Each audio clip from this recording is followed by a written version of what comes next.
essayons. Dans cet exposé, je voudrais faire quelques commentaires au sujet du développement des robotiques militaires. Ce développement a joué un rôle de premier plan dans le progrès de l'intelligence artificielle, de IA, et de sa mise en œuvre robotique au cours de la dernière décennie, au moins. En fait, il est devenu la plus haute priorité dans le département de la défense américaine pour le financement des projets nouveaux.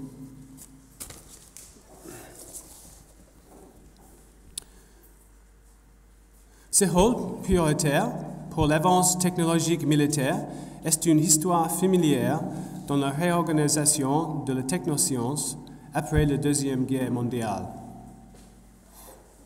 La même qui, d'une façon similaire, a fourni les technologies de simulation informatique, la virtualisation, le networking, tout en temps réel, si répandu aujourd'hui dans notre technoculture contemporaine.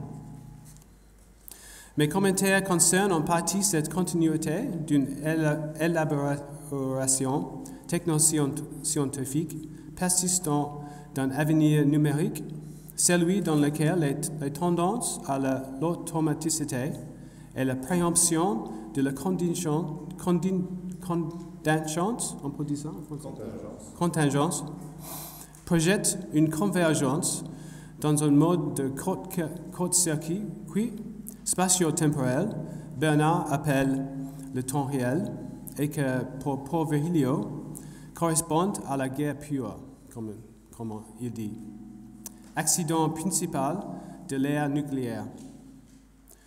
Sur le chemin, j'offre également quelques commentaires sur l'IA comme un domaine de recherche qui a émergé pendant cette période. Je crois qu'il est devenu très important pour la pensée critique d'examiner et d'engager ce domaine de recherche, l'enseignement et la pratique. Enfin, s'il vous plaît, envisagez mon expo comme une invitation à participer, comme bon vous semble, dans la promotion d'un moratoire sur la recherche sur la robotique militaire menée par des laboratoires universitaires, comme chez mon institution à Bristol, le Bristol Robotics Lab. Donc, cette section s'appelle Battle Space. Je voudrais commencer avec cette vidéo qui vous avez peut-être déjà vue. C'est très populaire sur YouTube et je l'ai vu plusieurs fois à la télé. C'est une vidéo d'une manifestation de l'expérimentation sur le vol coordonné des drones UAV, Unmanned Aerial Vehicles, fait par le laboratoire GRASP de l'University of Pennsylvania. GRASP, c'est-à-dire General Robotics Automation, Sensing and Perception. We developed a nano-quadrotor capable of agile flight.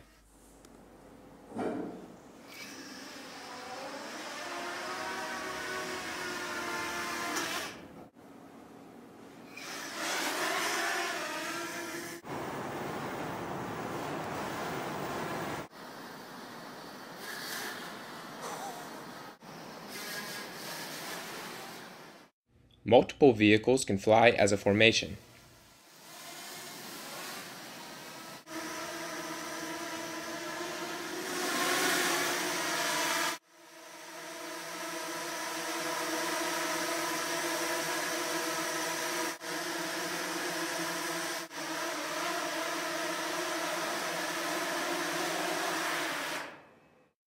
We developed a method to transition between formations in 3D.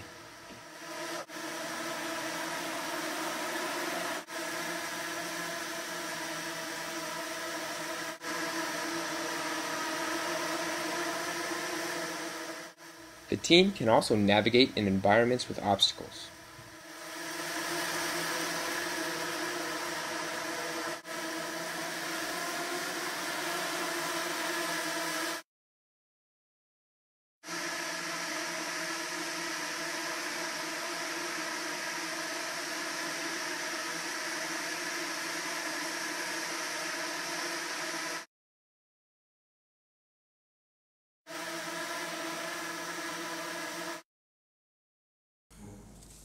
Les réponses à cette vidéo sont souvent ambivalentes.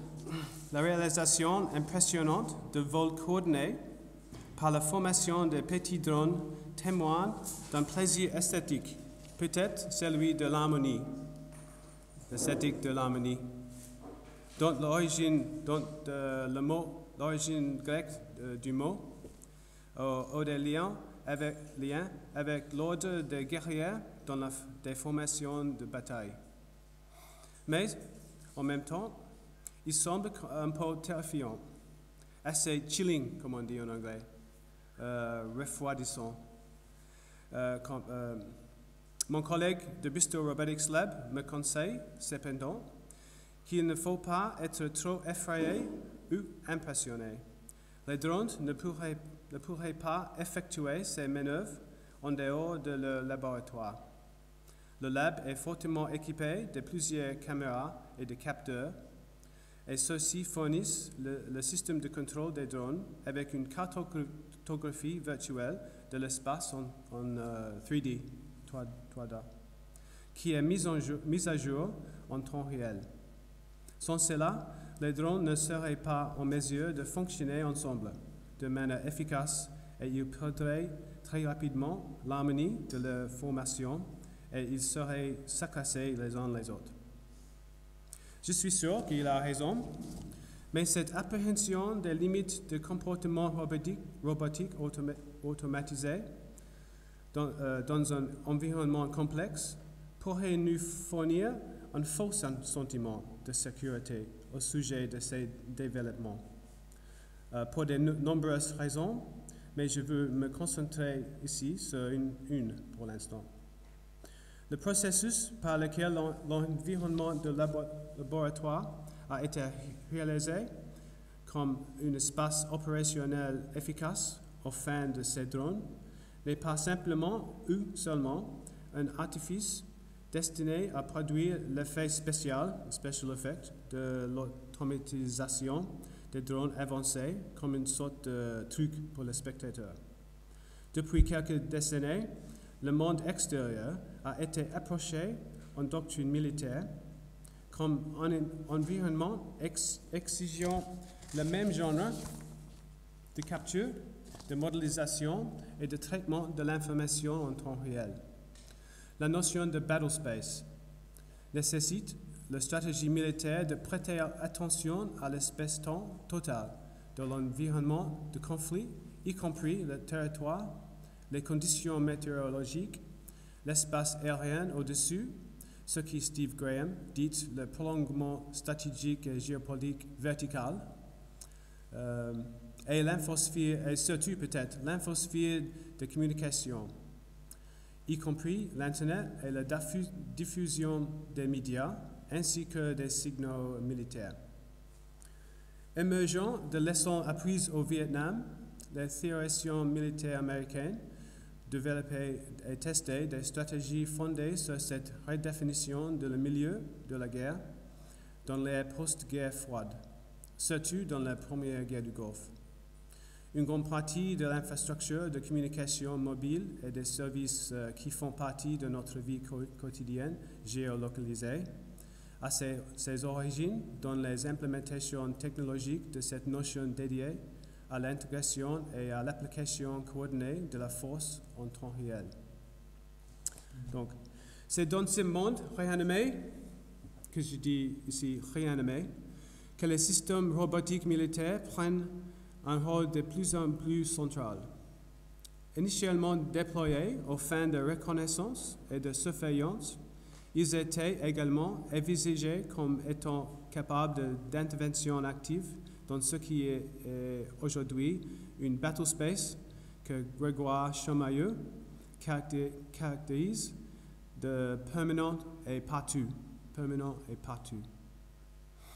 Chamailleux a démontré que l'utilisation en Afghanistan, au Pakistan, au Yémen et ailleurs réalise une transformation stratégique et politique importante dans la guerre contre le terrorisme. Selon de lui, une doctrine de la chasse à l'homme, the manhunt, où les cibles sont identifiées et éliminées, est devenue une réponse clé aux conditions asymétriques de cette guerre permanente.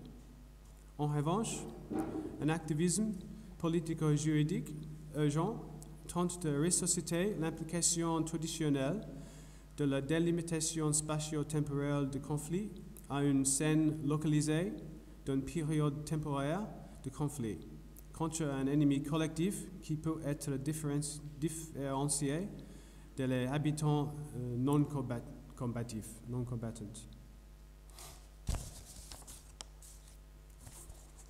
Et cet activisme m'intéresse beaucoup au moment.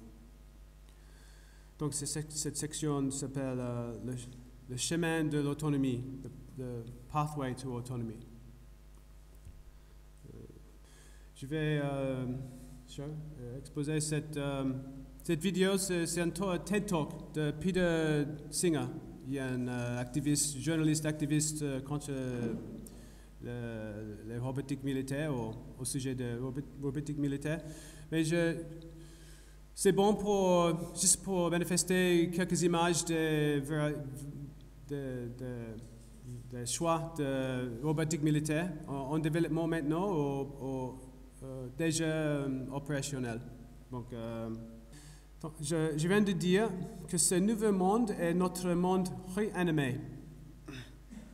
Comme Alan Cholodenko observait dans le texte Illusion of Life numéro 1, chaque processus technique et système animatique, y compris le cinéma, animation classique et tous les moyens techniques dotant des êtres de vie et ou de mouvement, toutes ces techniques doivent être pensées non seulement pour ce qu'ils apportent à la vie, mais pour son rapport à la mort. Et non seulement pour ce qu'elle fait apparaître, mais pour ce qui disparaît dans cette apparence. Les systèmes automatisés comprennent des éléments contrôlés par l'ordinateur et coordonnés de communication en temps réel, sont réanimateurs dans la mesure où ils dotent de vie et ou mouvement diverses machines qui sont capables de percevoir, de se déplacer et d'agir dans l'espace et d'agir sur d'autres êtres dans cet espace. À le centre de cette capacité sont les fonctions sensorielles et de représentation. Pour être automatique, qui est, c'est-à-dire capable de prise de décision indépendante de l'humain, de la contrôle humain, le système doit être capable de détecter son environnement et de le représenter de manière efficace pour qu'il puisse déterminer une réponse aux conditions extérieures. Ce qui est déanimé dans cette réanimation est le monde envisagé dans le projet des Lumières, Enlightenment, dans lequel l'émancipation, de formation et de la sécurité, etc., sont étendus de manière universelle. Ce projet, ou projection, comme dirait peut-être Bernard, est reprojeté à travers la relation littérale de la mort de ces machines. Ils prennent les décisions pour la vie ou la mort, pas pour eux-mêmes, mais pour les autres. Au moins, c'est la projection que je veux parler dans un instant. Ils, eux-mêmes, ne peuvent pas être tués, car ils sont déjà morts dans un sens. De cette façon, ils ressemblent à des guerriers sur la base duquel la citoyenneté politique a été constituée dans la démocratie athénienne antique. La guerrière dont la vie est volontairement renoncée pour le bien de la collectivité, comme a dit Virgilio. Mais ils ne sont pas comme lui, parce que le mort vivant n'est pas motivé par cette raison sacrificielle avec son orientation collective. Guerriers esclaves, ils sont une sorte d'une force de vie séparée de la communauté, sans aucune relation affective et politique ou collective, au nom de lequel ils se battent. Ce n'est pas ce qui l'anime, cet lien. La vision document de USAF, de Air Force américaine, USAF, la vision document qui s'appelle Unmanned Aircraft Systems Flight Plan, 2009 to 2047. Unmanned Aircraft Systems Flight Plan. Flight Plan, c'est-à-dire plan de vol. C'est un petit plaisanterie dans ce titre. Jeu de mots. Ce document esquisse un chemin vers l'autonomie pour les drones dans le cadre d'opérations militaires conjointes en battlespace à venir. L'articulation explicite de cet objectif ici et ailleurs n'est que l'aveu de ce qui est déjà une trajectoire du développement complètement évident.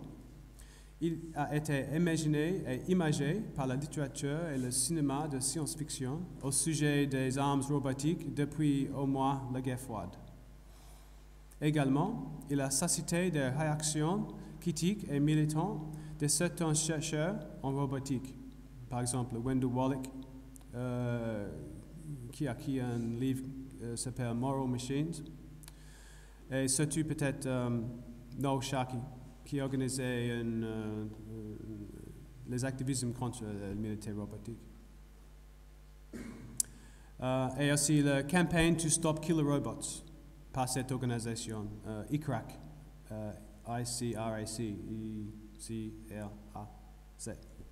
Plus récemment, le département de la défense américaine a publié son directive L'autonomie en système d'armes en novembre l'année dernière, qui tente d'apaiser les craintes au sujet de ces développements en insistant sur le fait que le contrôle humain sera rigoureusement maintenu, toujours.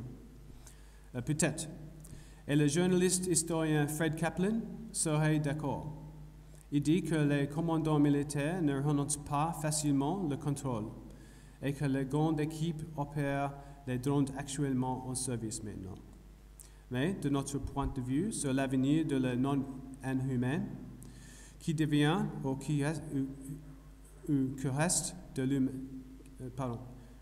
que devient ou que reste de l'humain dans l'humain qui maintient un contrôle rigoureux des systèmes militaires entièrement automatisés. There we go. Big doc. Le document Flight Plan prévoit que, à la fin de ce chemin en 2047, le progrès de la vitesse et de la capacité, je cite, le progrès de la vitesse et de la capacité de calcul vont changer la façon dont la technologie affecte le boucle OODA, c'est-à-dire observer, orienter, décider et agir OODA. Aujourd'hui, le rôle de la technologie est en train de changer de support à participer pleinement à l'homme à chaque étape du processus. En 2047, la technologie sera en mesure de réduire le temps de compléter le boucle OODA de micro ou nanosecondes. Tout comme un maître d'échecs peut surpasser les joueurs compétents, les drones seront en mesure de réagir à ces vitesses et donc cette boucle se déplace pour devenir un vecteur percevoir et agir. Le vecteur percevoir et agir. De plus en plus, les humains ne seront plus dans la boucle, mais plutôt au-dessus de la boucle, suivi de l'exécution de certaines décisions. En même temps, le progrès de l'IA permettra les systèmes de prendre des décisions de combat et d'agir en respectant les contraintes juridiques et politiques sans avoir toujours l'intervention humaine. Les auteurs ajoutent que parmi les leaders, les dirigeants politiques et militaires, il faudra que le terrain est préparé juridiquement et éthiquement plutôt tôt que tard. Pour que la technologie pourrait faire un tel vecteur percevoir et agir, le système des drones doit atteindre un niveau de confiance proche de celle donnée aux humains chargés de missions militaires. Le maître d'échecs qui peuvent surperformer l'homme doit être capable de faire confiance comme si humain. Il lui faut ensuite d'être à la fois meilleur et assez semblable aux humains, dont la capacité à exécuter les déplacements sur un tableau de jeu bien défini contre un adversaire identifiable. Nous pouvons reconnaître dans cette allusion courte mais décisive aux échecs ce que Peter Galison appelait l'ennemi manichéen, the Manichaean enemy, évoqué par la théorie des jeux, la cybernétique et l'analyse des systèmes au début de la technoscience d'après-guerre. C'est dans un essai de Peter Galison qui s'appelle The Ontology of the Enemy, l'ontologie de l'ennemi. C'est un très bon essai. Donc cette section s'appelle Percevoir et agir, la stupidité artificielle ou la bêtise artificielle. Cet ennemi alors, implacable, rationnel, calculateur, un correspondant tactiquement et stratégiquement compétent. Il est, comme nous, dans un sens, composé avec des extensions technologiques pour adopter son destin ontologique de l'hostilité, de l'enmity. Mais les nôtres sont mieux, pour l'instant du moins. Aucune inquiétude à propos des problèmes avec cette idée de l'ennemi perturbe les auteurs de ces documents. Ils ignorent les difficultés endémiques au contexte de la guerre asymétrique. Surtout, la difficulté à identifier l'ennemi parmi les habitants du théâtre des opérations devient ici plateau de jeu de la battle space. Ils préfèrent laisser ces questions aux politiciens et des experts juridiques et d'imaginer qu'elles ne vont pas perturber leur considération de l'avenir opérationnel des drones. C'est évidemment à prévoir dans un tel document. Mais il est tout aussi évident qu'une interrogation attentive de cette hypothèse de l'ennemi à l'ère de la guerre contre le terrorisme est fondamentalement problématique.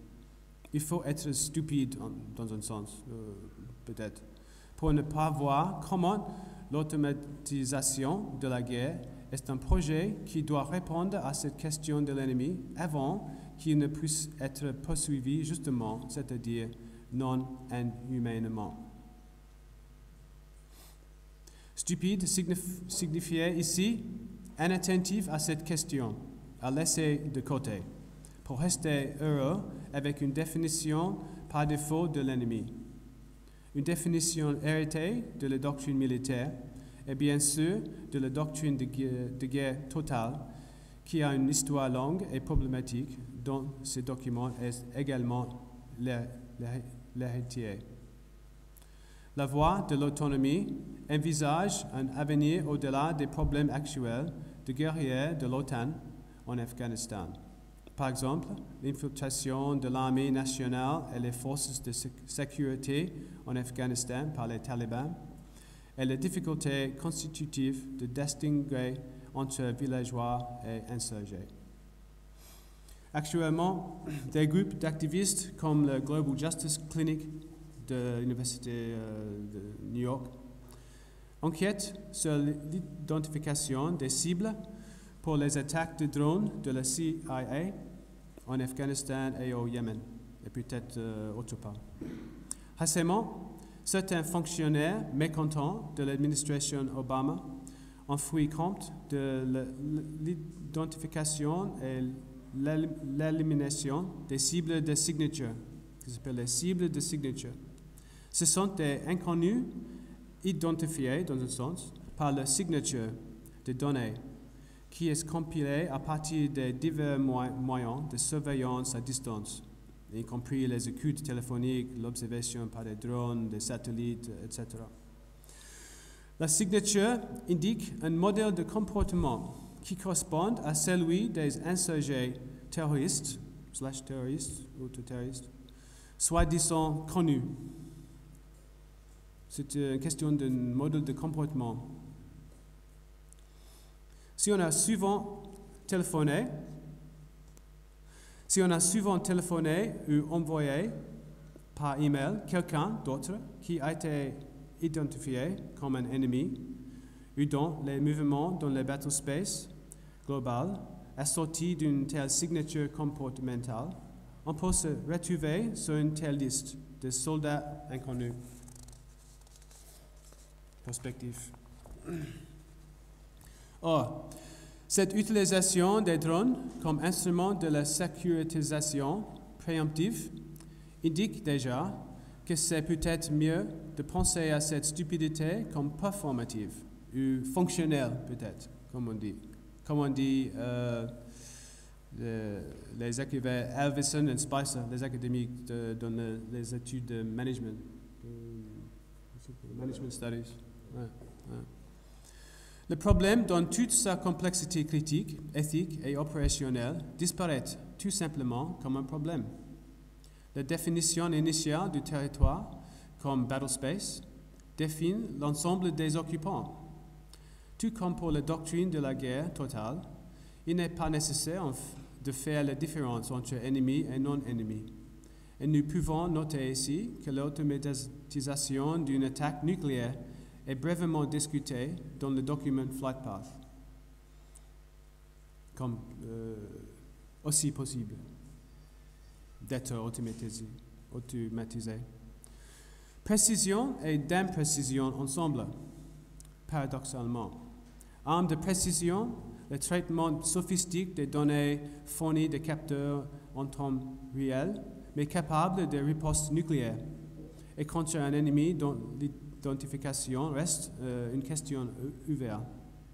Paradoxal parce que les scientifiques et les techniciens doivent travailler avec des modèles et des programmes informatiques pour répondre avec une exactitude mathématique à ce que chaque moment de l'opération porte à l'attention du robot. C'est fini. Enfin, ça c'est le document dont j'ai parlé. C'était la citation d'avant. Ok. Et on peut voir cette combinaison paradoxale aussi dans le domaine de l'intelligence artificielle plus généralement. Mais pas tout pas, mais plus généralement. Sans doute, l'effort de recherche vers l'intelligence artificielle nécessaire pour obtenir l'autonomie des robots dans ces tâches complexes représente le plus haut niveau de difficulté. La recherche militaire qui mène IA actuellement concerne des situations les plus difficiles, celles qui ont lieu dans un environnement séquentiel, stochastique, continu, peuplé par des multi-agents compétitifs. Mais cela repose sur un concept d'intelligence qui est de façon importante le même que dans les premiers jours de simulation cognitive, qui était le nom de IA au début, dans les années 50. Ce concept repose sur une conception assez cybernétique de l'environnement comme un système de nœuds qui communiquent ensemble et la réponse de ces dernières par des comportements compris comme les communications.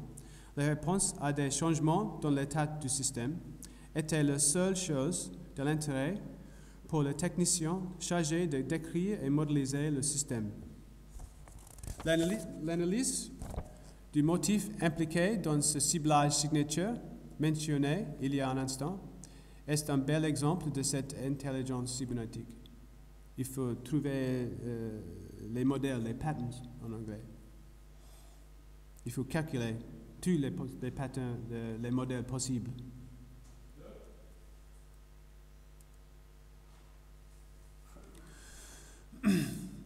Voici ce que Russell et Norvig dit dans un des manuels de l'IA les plus influents au début de leur chapitre sur les agents intelligents. Je cite: Un agent est tout ce qui peut être considéré comme capable de percevoir son environnement grâce à des capteurs et d'agir sur cet environnement à travers des actionnaires. Ouais. Si cette définition est très large, ils poursuivent en disant que l'IA est préoccupée par des agents à la fin les plus intéressants du spectre de l'agence, spectrum de l'agence. Ceux qui ont beaucoup de ressources de traitement informatique et qui opèrent dans l'environnement de travail qui exige la prise de décision non triviale. Pas triviale. On dit ça, pas triviale. Non triviale. La conception de ce genre de prise de décision est la tâche permanente et croissante de l'IA. Le patrimoine cybernétique de ce discours est clair dans l'évocation de la première principale de cette procédure. Je cite, en spécifiant l'ensemble des actions que l'agent peut faire en réponse à chaque séquence de percept possible, c'est-à-dire la séquence des entrées perceptives à partir des capteurs du système. Nous l'avons dit plus ou moins tout ce qu'il y a à dire sur l'agent. Plus ou moins. Ce principe est mis en pratique dans la formulation mathématique de la fonction d'agent qui capte n'importe quelle séquence de percept donne à une action. L'agent signifie percevoir et agir sur l'environnement, ce que le document de US Air Force, Flight Path, appelle le vecteur percevoir et agir. L'intelligence est de le faire dans les situations non triviales, comme de chercher et de tuer l'ennemi.